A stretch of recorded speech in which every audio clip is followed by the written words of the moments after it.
दोस्तों तो यहाँ पर ये जो TL431 का एक जीनर लगता है, यहाँ पर ये जो रेगुलेटर है, तो ये इस यहाँ पर इस कपलर को स्टार्ट करने के लिए यहाँ पर लगा होता है।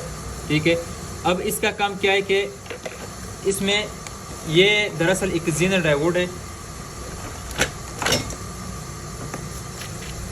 ये एक जीनर डायोड है, ऐसा 3 पिन है इसका।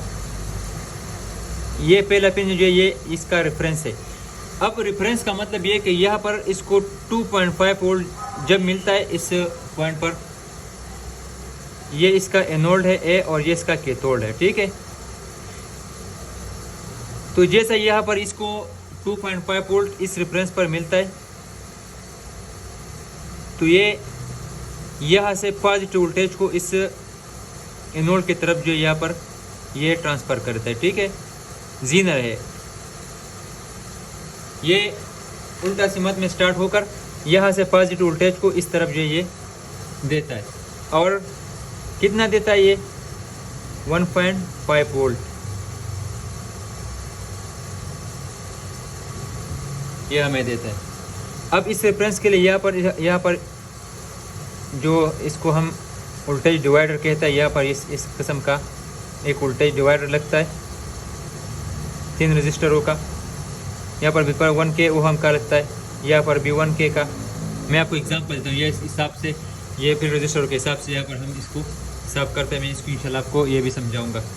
यहाँ पर भी अगर बेफर्ज 1K लगता है, यहाँ पर हम 12 वोल्ट इसको देते हैं, यहाँ पर इसको ग्राउंड कर देता है, तो ये हमें इस पॉइंट पर ये 2.5 वोल्ट देगा।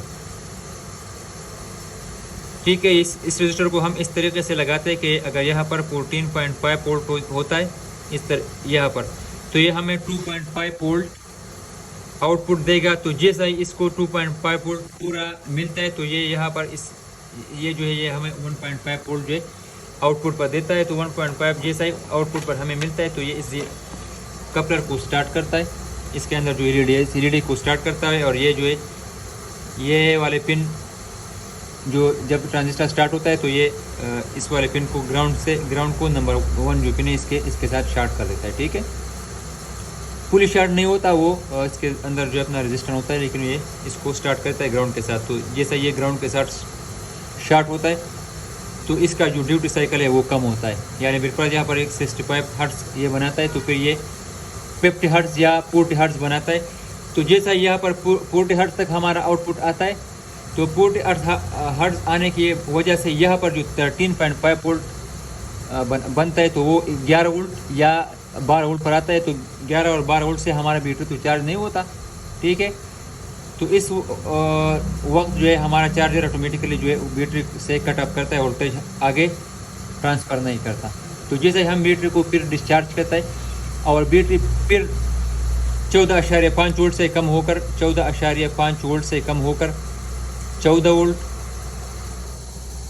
13.5 वोल्ट या 12.5 ऐसे वोल्ट पर आता है, तो ये दोबारा स्टार्ट होता है। जैसा ही ये दोबारा अप होता है ये वाला, तो ये एलईडी अप होता है और ये दोबारा अपने हर्ट्ज को दोबारा ज़्यादा करता है, ड्यूटी साइकिल को अपने दोबारा स्टार्ट कर दिए, फिर 65 हर्ट्ज पर पहुंच जाता है और ये अपना वोल्टेज 13.5 पर फिर पहुंच जाता है। तो इस वजह से ये दोबारा अपना चार्जिंग को स्टार्ट करता है। ठीक है,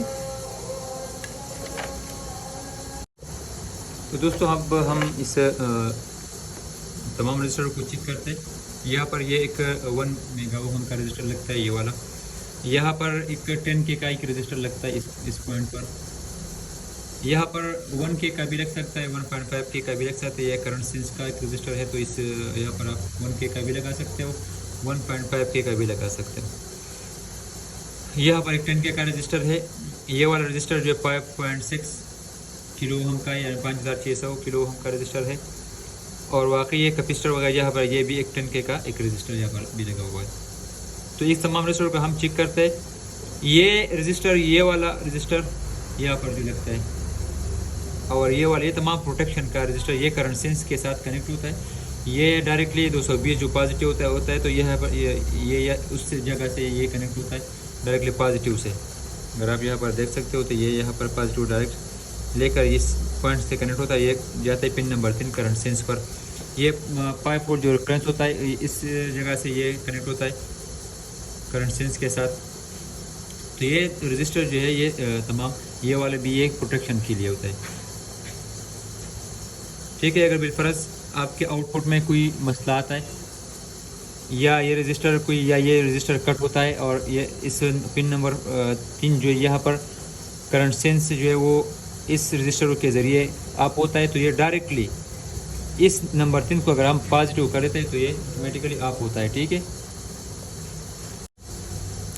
तो इस पिन नंबर 3 और पिन नंबर 2 पर अगर बिलफर्ज यहाँ पर पॉजिटिव वोल्टेज मिलता है तो ये डायरेक्टली अपना जो पल्स है ये ऑफ कर देता है। ठीक है, तो इस पिन नंबर 3 पर जैसा ही ये रजिस्टर अगर ये यहाँ पर जो एक अगर ये मॉस्फेट शॉर्ट हो जाए और ये रजिस्टर कट हो जाए, यहाँ पर जो रजिस्टर लगता है बाद में 1 ओहम का 0.5 ओहम का 0.13 ओहम का यहाँ पर रजिस्टर जो लगते हैं ना, तो अगर ये रजिस्टर कट हो जाए तो इस नंबर 3 पर नेगेटिव का जो करंट सेंस है तो ये डायरेक्टली ऑफ होता है। और ऑफ होने की वजह से अगर फिर भी ये आईसी अपना काम स्टार्ट जारी रखे तो इसकी वजह से ये आईसी ख़राब हो सकता है। तो ये डायरेक्टली इस आईसी को बंद करने के लिए इस यहाँ पर ये एक रजिस्टर लगा होता है। बिलफर्ज अगर ये अपना रेफरेंस ऑफ कर देता है इस रजिस्टर के थ्रू, ठीक है, तो ये फिर भी ये आईसी अगर ये अपना रेफरेंस ऑफ कर देता है तो फिर भी यहाँ पर ये आईसी ऑफ होता है। ठीक है, ये 1 मेगा ओहम का जो रजिस्टर लगता है तो ये डायरेक्टली पॉजिटिव से लगता है। तो अगर ये काम नहीं करेगा 5 वोल्ट रेफरेंस तो ये तो काम करेगा, तो डायरेक्टली इसके साथ ये इसे यहाँ पर पॉजिटिव वोल्टेज मिलता है इस पॉइंट पर 1 वोल्ट।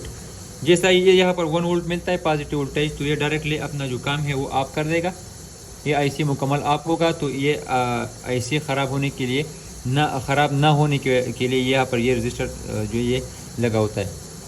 ठीक है, इसके बावजूद भी आईसी ख़राब होता है, लेकिन वो जो है हो सकता है कि कहीं और पर मसला हो या आईसी में कोई मसला हो या ज़्यादा वोल्टेज की वजह से ये डायरेक्टली जब ज़्यादा वोल्टेज आता है ना, ये बाज़ दफ़ा ऐसा होता है कि बिजली जाता है फिर जब जैसा ही आता है ज़्यादा वोल्टेज तो इसकी वजह से यहाँ पर ये आईसी ख़राब होता है।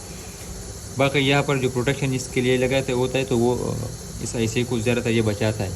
अगर ये प्रोटेक्शन इस पर यहाँ पर नहीं लगा होता, जैसा ये मॉस्फेट जो वो शॉर्ट होता तो डायरेक्टली इस आईसी को शॉर्ट कर देता। तो ये इस रजिस्टर का काम है।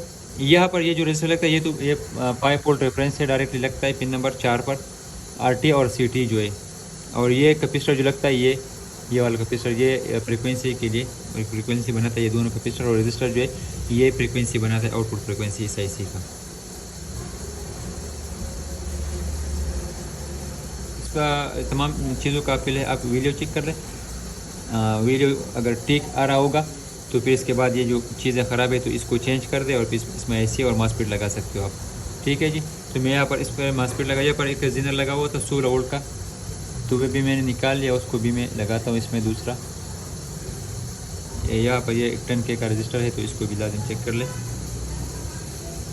ये डायोड और ये जो कैपेसिटर है इसको भी लाजिम चेक कर ले। ठीक है, ये भी बहुत अहमियत कामिल है, ये डायोड और कैपेसिटर है तो इसको भी लाजिमी चेक कर ले। अगर ये ख़राब हो तो इससे आपका मॉस्फेट बार बार ख़राब हो सकता है। ये इसलिए लगता है कि जब जैसा ही ये ट्रांसफार्मर ऑफ होता है, क्योंकि ये ट्रांसफार्मर तो पर सेकंड के हिसाब से 65,000 बार ऑन और ऑफ होता है। तो जैसा ही ये इस ट्रांसफार्मर को एक दफ़ा ऑन कर देता है तो जैसा ये दोबारा ऑफ होता है तो इसके अंदर जो, क्योंकि ये तो इंडक्टर है तो इसके अंदर वोल्टेज जो है वो जमा होता है। तो अगर ये कैपेसिटर और ये डायोड ना होता तो यहाँ पर जो वोल्टेज है तो वो इसके अंदर जमा होता और फिर ऑन होने की वजह से यहाँ पर 600 वोल्ट बनते, क्योंकि 300 वोल्ट यहाँ से आते हैं और इसके अंदर जो वोल्टेज स्टोर होगा तो इसकी वजह से यहाँ पर 600 वोल्ट होकर आपका मॉस्फेट दोबारा शॉर्ट होगा। तो जैसा ये आप होगा तो आप के वक्त ये डायोड और ये कैपेसिटर इसको दोबारा ये डिस्चार्ज करता है दूसरी दफ़ा ऑन होने तक। तो ये इसलिए इसको डिस्चार्ज करने के लिए यहाँ पर लगा होता है। तो इसको भी आप लाजिम चेक कर लें, अगर ये ख़राब होगा तो आपका मॉस्फेट बार बार शॉर्ट हो सकता है। कपलर को भी आप चेंज कर लें, कपलर, और आपको मैंने चेक करने का तरीक़ाकार भी बताया। अगर आपके पास कोई वेरिएबल सप्लाई है तो आप इसको यहाँ पर, अगर आपके पास वेरिएबल सप्लाई नहीं तो यहाँ पर आप 14.5 वोल्ट देकर इस दोनों पिनों पर 14.5 वोल्ट जैसा ही दोगे तो ये दोनों पॉइंट को आप कंटिन्यूटी यहाँ पर या रजिस्टर ओहम के ज़रिए यहाँ पर चेक करें तो यहाँ पर आपको कोई वैल्यू शो होगा।